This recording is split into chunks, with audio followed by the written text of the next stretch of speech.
Urs und Anna-Maria Banwart, wer von Ihnen beiden hat als Erste die ersten Anzeichen von Alzheimer, die Sie Diagnose seit dem letzten Sommer ja haben, gemerkt?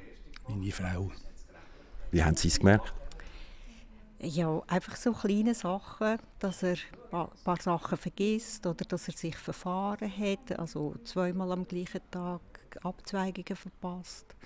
Und ich denke, das ist doch komisch, passt gar nicht zu ihm. Und dann, nehme ich an, haben Sie insistiert und haben gesagt, irgendetwas stimmt da tatsächlich nicht? Nein, ich habe einfach beobachtet und ich habe auch gedacht, Depressionen machen ganz ähnliche Symptome. Ich muss schauen, ob es vielleicht so etwas ist. Und es war dann er, der eines Tages kam und hat gesagt, du, bin ich eigentlich dement? Also für mich ist eigentlich Demenz nicht so eine grosse Sache. Also ich bin nicht verschrocken. Bei dem, klar, am Anfang hat man schon einmal oder zweimal gebrüllt oder hat gedacht, ja weiss, das ist jetzt eine Scheisskrankheit.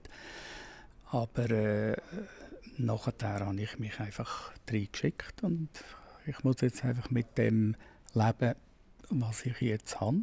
Und ich habe zum Glück meine Frau viel neben mir und wir machen sehr viel miteinander und wir kommen sehr gut aus. Also was wir machen, ist, wir laufen viel, so körperliche Bewegungen, aber sonst tun wir nicht so, das Gedächtnistraining ist nicht sein Ding. Wieso nicht? Das nützt ja gleich nicht, wenn man schon dement ist. Oder? Also ich meine, wir können ja da nicht mehr aufholen.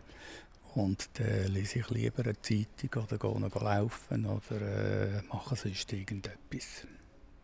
Wie hat sich die Krankheit auf Ihre Beziehung, auf Ihre Liebe ausgewirkt?